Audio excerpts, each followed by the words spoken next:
I'm Kevin Smith. I'm the Dean of Libraries here at KU. I'm delighted to welcome you tonight to the exhibit opening of Side by Side, a partnership of honor and support. As you know, I hope many of you have had a chance to look at the exhibit, at least some already, and will have more chance this evening. As you know, the exhibit showcases the rich partnerships between Haskell Indian Nations University and the University of Kansas. Excuse me.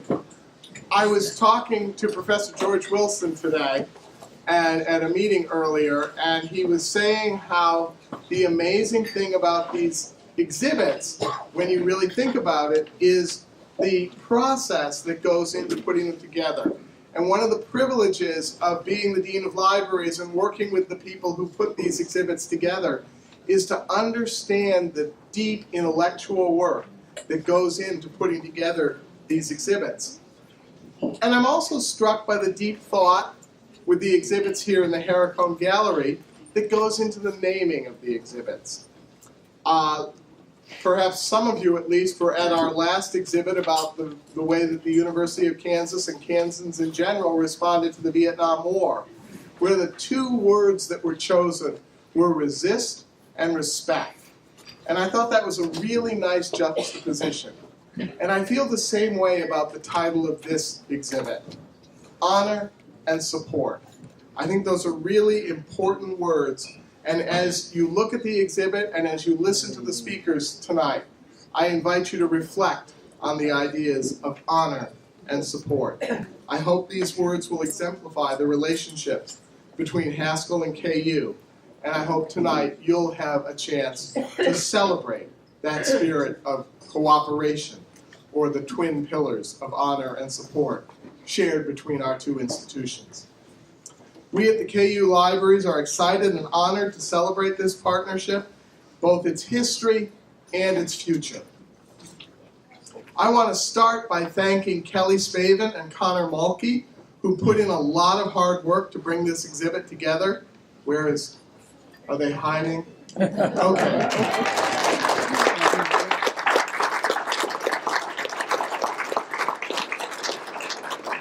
As well as Sarah Goodwin-Thiel, who's our exhibit coordinator. A lot of the original, that intellectual labor that I talked about was begun by Sarah. She's on a fellowship with the Harwood Institute in Washington, D.C. right now, and on sabbatical from us, so she can't be here tonight, but it's important to recognize her contribution. The KU Libraries had amazing partners in Carrie Cornelius and Jacinta Warrington from Haskell. So thanks to both of you for your efforts as well.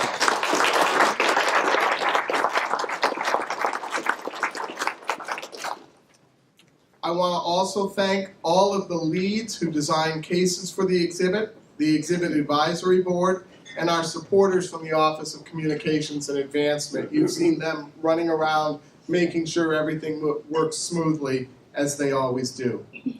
We're also honored tonight to have in attendance KU's First Nations Student Association and Haskell Echo Ambassadors. Thank you both for being here.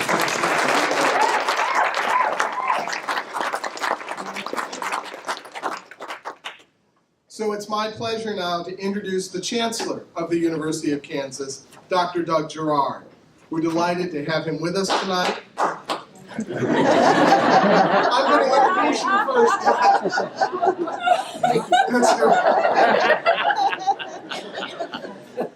Dr. Gerard came to Lawrence about 9 months ago from the KU Medical Campus, where he served since 2013 as Executive Vice Chancellor. I know that we on the Lawrence and Edwards campus have been excited to welcome him as the 18th Chancellor of KU, and we have high hopes for his leadership.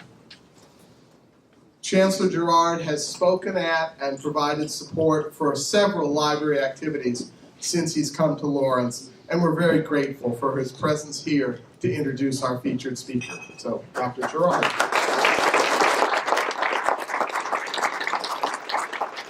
Thank you, Dean Smith. It's a pleasure to be here tonight, and what a great turnout this is. This is really exciting. It's a little bit rowdy for a library, though. I was a little shocked when I walked in the door. You did quiet down nicely. What a wonderful event.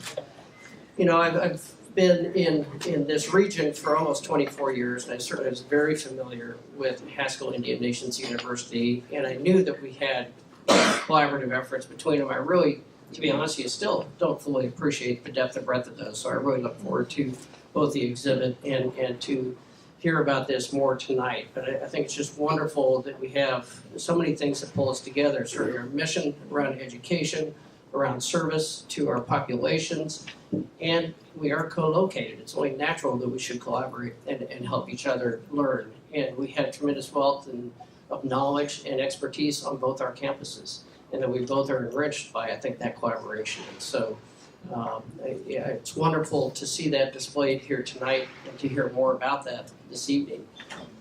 And since you really didn't come to hear me, I'm going to introduce our speaker, which is a great honor to introduce Dr. Venida Chenault, who is from Kansas, grew up in Kansas, as she told me tonight in Topeka. She was a student at Haskell, so she's got a tremendous perspective on that institution for a great many years. I'm happy to say, as a very proud chancellor, she is an alumnus, not once, not twice, but 3 times, with 3 degrees from KU in the School of Social Welfare. And so if you can't build a bond around that, I don't know if you can build a bond.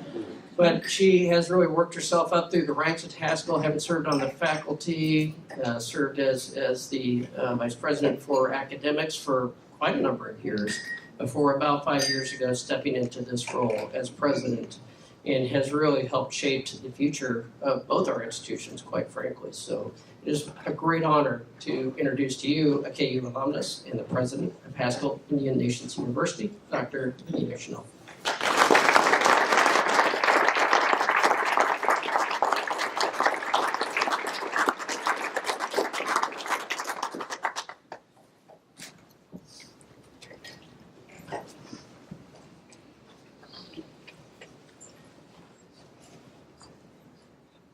Bojo, Igrian, Ajibiaya, Chota, Wabkokwa, Nishnabad Inoswin, Venida Chenault Desnukas, Koto Damyawa, Lawrence, Kansas, Dida, Shkodani, Bodawadami, Mina Dow, Chiwan Moen Dabiadon, Bodawadami, Mina Gigabo, Jiagwan, Koshnan, Dajikwan Mo at This is a traditional greeting from my Potawatomi and Kickapoo nations. I'm greeting you and welcoming you, thanking you for coming to this event and sharing with you who I am known as traditionally, my clan, the fact that I live here in Lawrence. And I also extend greetings on behalf of the Potawatomi and Kickapoo nations and extend happiness from our people to each one of you. And we thank our Creator always for this day and our opportunity to have this day in our lives. So I want to begin by thanking all of the professional staff from both Haskell and KU who engaged in that heavy lifting that goes along with creating and organizing events and trying to tie people down on calendars, and in recognizing the importance of the partnership. Dr. Russell, good to see you. The importance of the partnerships and collaborations between our institutions and the tremendous benefits that have come about from these partnerships for our students, our faculty and staff, as well as the Lawrence community and the state of Kansas. I've been engaged in these efforts for a few years as a faculty member and as an administrator, and prior to that, of course, benefiting from the partnerships that existed at that time as a KU student. Actually, those efforts have extended over probably about almost 3 decades. The power and impact of our side-by-side efforts can certainly be found in one of the first academic collaborations that was initiated between our institutions. And I'm a little bit biased because that academic partnership initially began between the School of Social Welfare and Haskell Indian Nations University in the late mid-1970s. And what it did was implemented a 2+2 program where Haskell students completed the first 2 years of their program at Haskell and then transferred up to KU. That initiative alone became an inspiration for many Haskell graduates, and even after the grant funding for that project ended, the spark for continued efforts continued that included a commitment of funding for fellowships and scholarships from the University of Kansas for students interested in advancing into that program, but also at Haskell for the funding and support of an Associate of Arts with an emphasis in social welfare so that students could complete their first 2 years fully and then transfer up and fully articulate into the program here. The results of these efforts included a significant increase in the number of Haskell students that graduated from the School of Social Welfare at KU, as well as the Haskell Social Work Program, who were able to use their practice skills, their research skills, the administrative skills developed in that program to build capacity in Indian country and to address the significant social issues facing our tribal communities. That has been a tremendous contribution to communities throughout the United States. I know that the last time I spoke with Dean Conrad, she indicated that because of the number of students that had historically transferred to KU from Haskell, that it had propelled the university into a unique status of being one of the most diverse social work programs in the nation at that time. These kinds of efforts to bridge programs and relationships, I believe, improve diversity of thought and understanding and can have multiple and layered impacts which create the positive change that we need in so many of our communities and the diverse communities that we serve. Whether this is in the design of inclusive curriculum, innovative strategies for the improvement and preparation of underserved students, the expansion of scholarship and research on topics in which there's an absence of literature, or in using our academic capacities to partner with diverse groups on issues of importance and relevance to communities of color, which are desperately needed. That's the kind of partnership, that's the kind of relationship that Haskell and KU have enjoyed across programs. And although I focus just a little bit on the School of Social Welfare, we see those kinds of approaches used in other disciplines across the university. And that's to the benefit of KU, that's to the benefit of our Native students, but especially to the benefit of tribes who have a desperate need for professional, dedicated, and committed professionals to take the reins and to run and to deal with issues that we have the solutions to, but not the opportunity. So it's important. In the historic collaborations between our institutions, I thought I'd focus on a few of the major milestones, and certainly as you look at these cases, you get a little bit more of the flavor. This certainly can't tell you everything about all that's happened and the many students that have been a part of those initiatives and what it is they've gone on and accomplished, but it gives you an idea of how rich this experience has been. For example, we have the KU Course Exchange. That was one of those early initiatives, and what this initiative supports and allows is for students at KU to enroll in classes at Haskell, as well as for students at Haskell to enroll in classes up here with no additional tuition.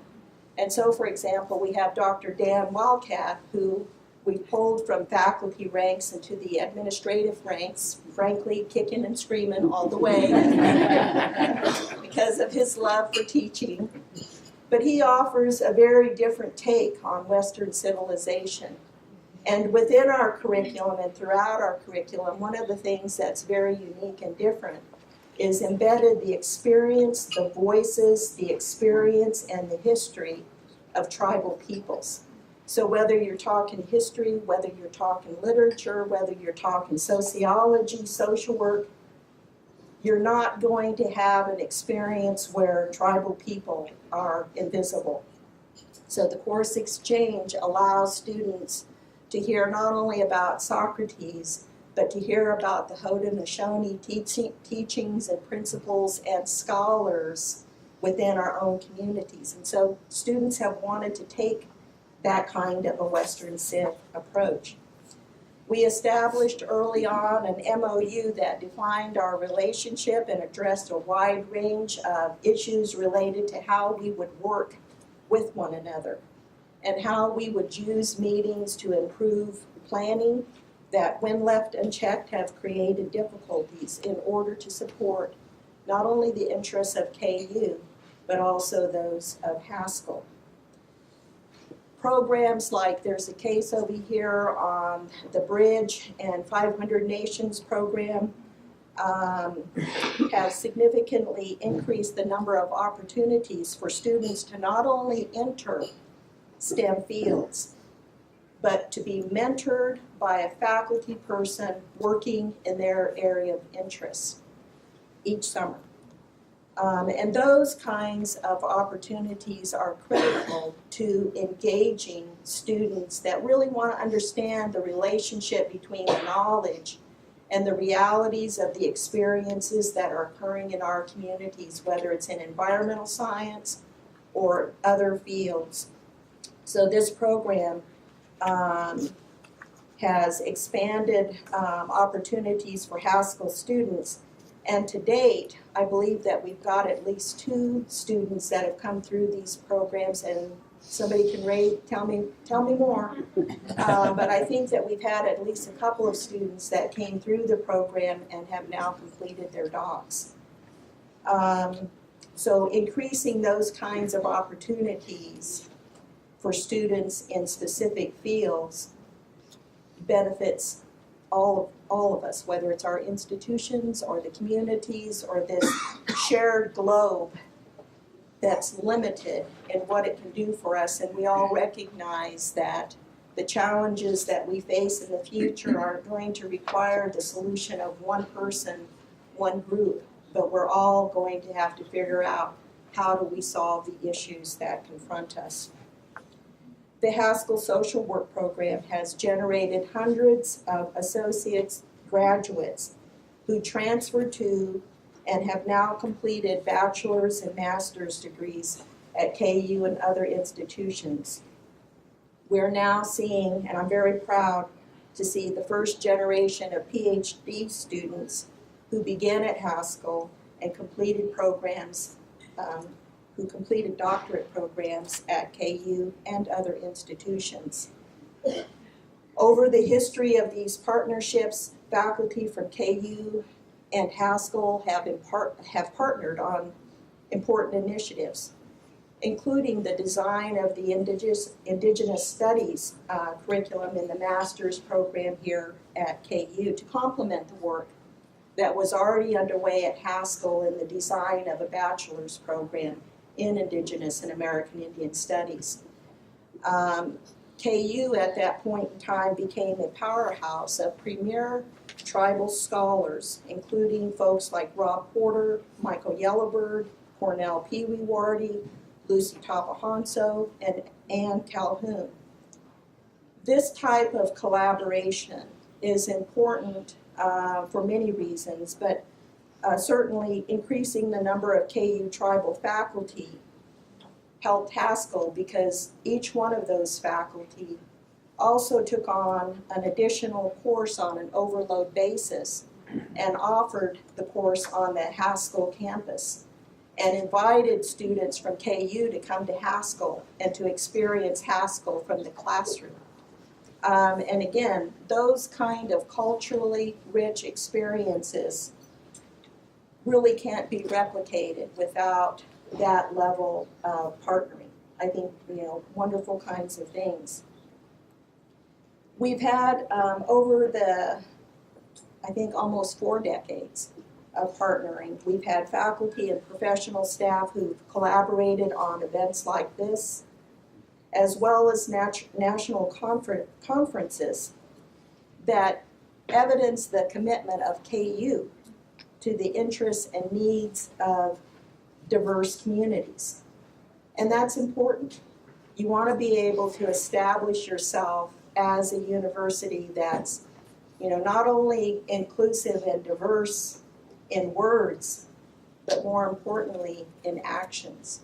I was told my faculty that, try to, as I think about the myths that exist about, I used to have people say, I can never get students to engage in a discussion. They, Native students just don't like to talk.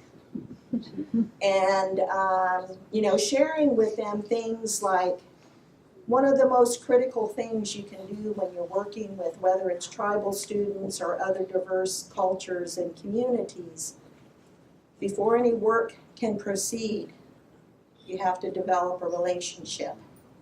And they need to understand what your commitment is to them, how passionate you are about what it is that you do. And until they understand that you're for real, that you care, that you're committed, that you're passionate, they're just going to kind of sit back and check you out. And once they know what you're about and what you're going to do in action and not just words, you're not going to be able to get them to stop talking. And that's important for any institution that wants to build relationships with diverse communities. There have also been extraordinary efforts, and I don't know how many millions of dollars that we've generated between our institutions in grant projects and partnerships that have benefited both of our institutions, with revenue and partnerships and with a focus on our institution about the good things that are happening here in Lawrence, Kansas. I think about, we didn't have anything on Shifting Borders. Shifting Borders was an incredible grant that we undertook that examined the relationship between African Americans and indigenous people and the experiences shared in our history within this nation. So the model for building bridges, I think, between our respective institutions, I've also used it, to be real honest, as a source of inspiration in my work with the tribal colleges. There's the American Indian Higher Education Consortium, or AHEC, is a consortium of the other 36 tribal colleges that are located throughout the United States. And I think maybe just like some of you, when you get together with colleagues at conferences and associations, some of you may share some war stories. You'll share some success stories about what it is that's occurring. And one of the themes that has continually arisen among AHAC as we've met is the oftentimes difficult relationship the tribal colleges have with their state colleges and universities. It's always been enjoyable for me to be able to share what collaboration and partnerships can look like with our colleagues by using the example of KU and Haskell. Because I really believe that the partnership that we've had is something that I would consider best practice work. And that's important. This long history of outreach and collaboration between our respective institutions over many years and many administrators has produced wonderful results. It's been my observation that the quality of collaboration and the institutional behaviors that are needed to support this work are part of the equation in generating the condition for what I just referred to as best practices for collaboration. That also require things like leadership at the highest level that are committed to collaboration between our institutions. I've had the privilege of working with both Chancellor Hemingway. I don't like to do names because I always do this block and I can't think of the names. Of course, Chancellor Bernadette Gray Little, and I look forward to our continued collaborations. It also requires partnerships and initiatives based on respect, a true sense of equity, and a valuing of diversity. And I can say fully and confidently that we've had that in our relationships, and we look forward as we move into the future, those same concepts. Building on respective strengths for each of our institutions. Obviously, Haskell's not quite as large as KU. And I must say, it's so impressive to see all of these wonderful new buildings sprouting up across campus. But we can sure tell you some things about how you navigate systems that are not designed for higher ed, but to be successful regardless. We can tell you some things about the resiliency and the strength of our students and what it is that they can accomplish when the conditions are right. We can teach you a lot of things about the diversity of the 567 tribes, federally recognized tribes that we serve, typically about 150 tribes every year. We can tell you something about the diversity within the diversity of those tribes and the experiences of our students. These kinds of initiatives require long-term commitment and periodic renewal and remembering of where we came from and where we're at, and this is one of those wonderful opportunities.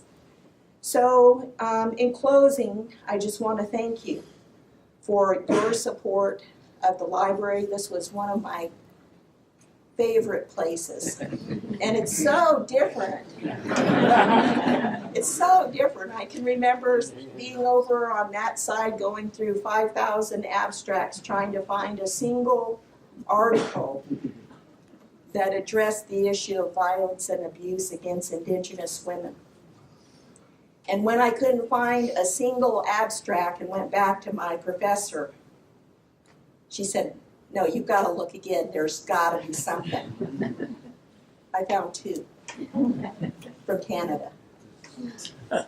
So I spent a lot of time in this library, and I love this library. I love searching for books in the farthest corner and the deepest part. It was just such a, I'm such a nerd. It was such an adventure.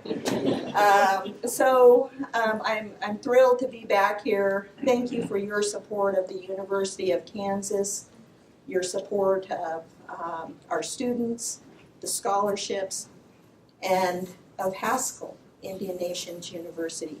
Igwien.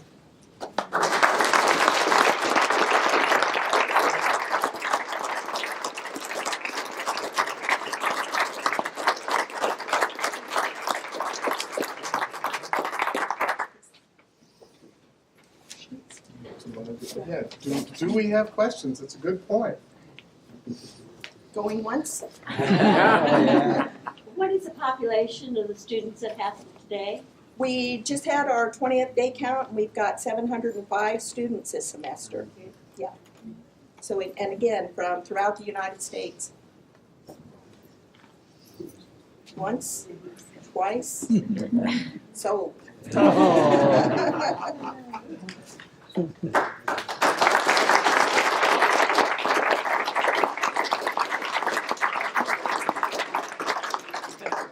Thank you. Thank you so much.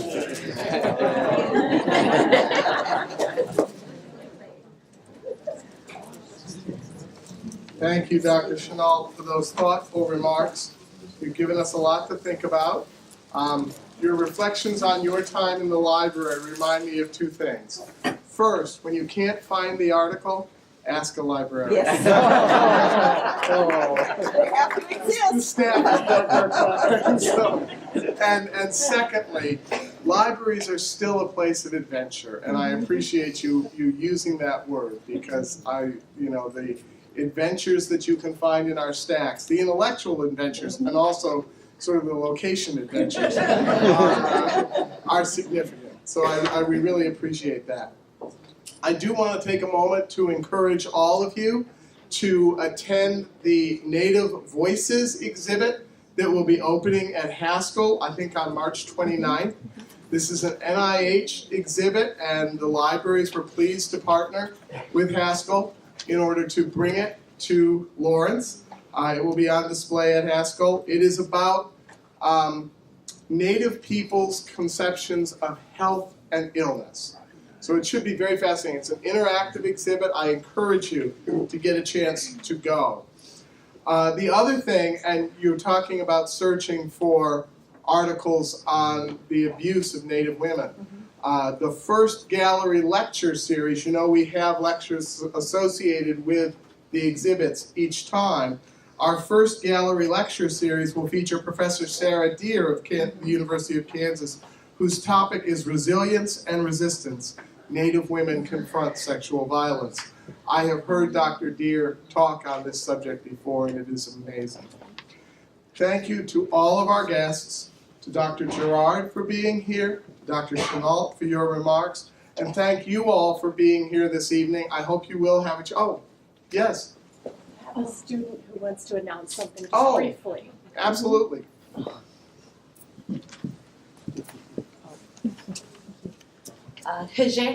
Hello, my name is Jamie Colvin. I'm with the Seminole Nation of Oklahoma, and currently I'm a junior here at Haskell Indian Nations University studying environmental science.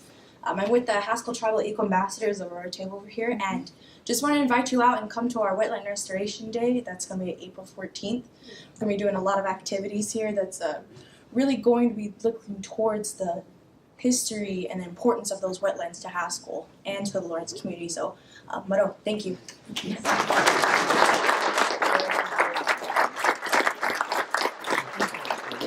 So lots of opportunities to do what we do at university communities. That's learn new stuff. Thank you all for being here. Enjoy your evening. Enjoy the exhibit.